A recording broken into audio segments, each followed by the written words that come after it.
Good morning, my Real News Media TV family. Thank you so much for tuning in this morning, and I'm wishing for everyone a wonderful and a productive day.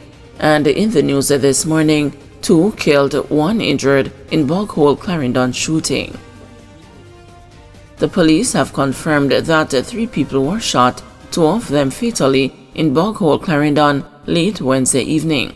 The deceased have not yet been identified, but the police said the 3rd individual is being treated in hospital. The circumstances surrounding the shooting are still unclear, but unconfirmed reports are that the shooting stemmed from a relationship dispute. More details to come. Major guns and ammunition found at a wharf in Kingston. The news understands that over 33 illegal guns have been seized so far Wednesday, and over 700 rounds of assorted ammunition in an ongoing operation. The update was given by a highly placed police source with information on the find. The weapons and ammunition were intercepted in a shipment of barrels at a wharf in Kingston. The count was ongoing up to press time. IC recommends corruption charges for NIS administrator in Westmoreland. The Integrity Commission's Director of Corruption Prosecution has recommended that a civil servant employed by the Westmoreland Parish Office of the Ministry of Labour and Social Security be charged with breaching the Corruption Prevention Act. The DCP, Keisha Prince Kamiko, ruled that Claude McIntosh, National Insurance Scheme Administrator, be charged with a breach of Section 14(1)(b) of the Corruption Prevention Act following a recommendation from the IC's Director of Investigation, Kevin Stevenson, in a 36-page investigation report into the matter. The report concerns allegations of corruption regarding the recovery of outstanding NIS contributions at the Westmoreland Parish Office of the Ministry of Labour and Social Security. The investigation stemmed from an anonymous telephone call to the IC in March 2023, in which a complaint was made against the McIntosh. The complainant noted that in December 2022, he received a telephone call from a man who identified himself as McIntosh and stated that he was associated with the NIS. McIntosh reportedly advised the complainant that he owed over $500,000 in NIS payments and he needed to make the payment urgently, otherwise there would be problems.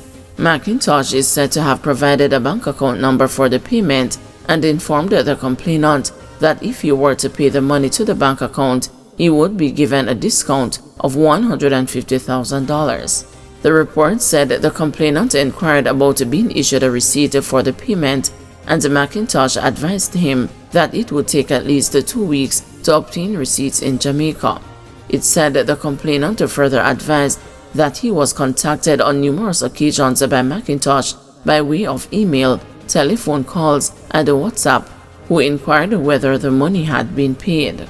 Stevenson confirmed that the complainant has outstanding NIS contributions for himself as a self-employed individual for $571,083.98, and for the business entity Dream Team Divers over $29,019.80 as at June 24, 2024.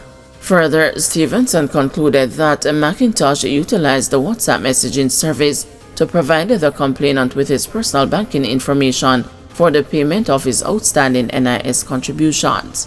He said that the personal banking information that was provided to the complainant by McIntosh was verified to be the accurate details of an active Bank of Nova Scotia account held in his name since 2003. Stevenson said McIntosh acted in contravention of the Ministry of Labour and Social Security's National Insurance Scheme Compliance Operations Procedure Manual in respect of his efforts to collect the complainant's outstanding NIS contributions. Stevenson said the conduct of McIntosh amounted to a breach of the Corruption Prevention Act. He found that McIntosh corruptly solicited money from the complainant with the intent to obtain an illicit benefit for himself. This he did by unlawfully providing his personal banking information to the complainant for the complainant to deposit the outstanding NIS contributions therein, said Stevenson. He said McIntosh might have improperly used for his benefit information obtained from Revenue Administration Information System in the course of the performance of his public duties. Stevenson recommended that the investigation report be referred to the DCP for a determination to be made as to whether his conduct contravened the Corruption Prevention Act and/or any other applicable law. He also recommended, among other things, that the matter be referred to the Ministry of Labor and Social Security for any applicable internal disciplinary actions to be taken against the McIntosh.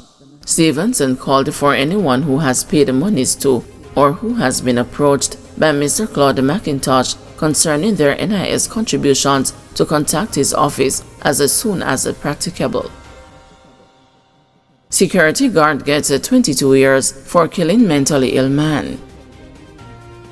Security guard Martin Powell, who was in August of 2019 captured on camera beating a man of unsound demand to death on premises at Waterloo Road in St. Andrew, was on Tuesday sentenced to 22 years, but will have to spend 16 years and 11 months behind the bars for that murder.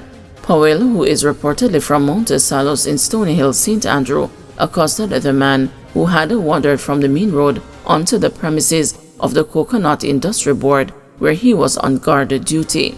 Footage from security cameras mounted in the area showed Powell striking the man in the head, back, and the neck some 16 times before dragging him by the shirt and depositing his remains at the entrance of the premises. On Tuesday, Supreme Court Judge Justice Caroline Ty Powell, from a starting point of 20 years, added 8 years for the aggravating factors, which included Powell's status as a security guard, which she said indicated that he should have known better, the number of blows he inflicted to the victim, his treatment of the body of the dead man, and the vulnerability of the individual given his apparent mental challenge. Mitigating factors such as the fact that there was no premeditation and a strong community report in which individuals said the 39-year-old had acted out of character, however, reduced the 28 years to 22 years. Justice Ty Powell, in noting that she would have imposed a sentence of 22 years had Powell gone to trial, said given that he had pleaded guilty on the first occasion and had not wasted the court's time, she was mandated to apply a discount of 25%, taking the sentence to 17 years and 2 months. After further deductions for his time spent in custody, Powell was sentenced to 16 years and 11 months with eligibility for parole after 12 years. Justice Ty Powell, in the meantime, labeled the former security guard's actions as truly horrendous, adding that the murder was a contrast to the picture painted of Powell prior as a commendable person. What was done was egregious. A life has been lost, Justice Ty Powell declared. On Tuesday, Powell, clad in a blue t-shirt and off-white jeans, sat quietly, his head bowed throughout the hearing, which lasted just under half an hour. The killing of that homeless man in 2019, who has not been named, came ahead of a spate of other similar attacks between 2021 and 2023. In January 2021, police detained a person of interest as part of their investigations into an attack on 6 homeless men in Kingston, in which 4 were hacked to death and 2 critically injured. Following those killings, the government added 150 beds to a homeless shelter in downtown Kingston. In 2022, the police in Kingston charged 5 juveniles with murder in connection with the death of a homeless man who was set on fire in August that year. The boys, ages 15 to 17, were charged with the murder of Lionel Johnson, who died at hospital where he was rushed by the police, who found him with severe burns on August 29. Johnson was reportedly set ablaze early in the morning in the vicinity of National Heroes Circle in Kingston. He died while undergoing treatment. In April 2023, a man said to be of unsound mind became Portland's 4th murder victim for the year when he was stabbed and killed on West Street in Port Antonio, Portland. The deceased was identified as Lee Donald of Long Bay in East Portland. In September 2023, 25-year-old Ronaldo Ricketts, a resident of Westergate Hills in Montego Bay, St. James, was charged with the murders of 4 homeless men who were killed that year in the parish. In December 2023, 27-year-old Rashawn Bulkin was sentenced to 20 years for the murder of homeless man Matthew Letman, who he bludgeoned to death while on video in March that year with a rock. Letman's body was discovered on Jimmy Cliff Boulevard in Montego Bay on March 7. Guys, thanks for watching. Please join us this afternoon at 2 p.m. for another news update.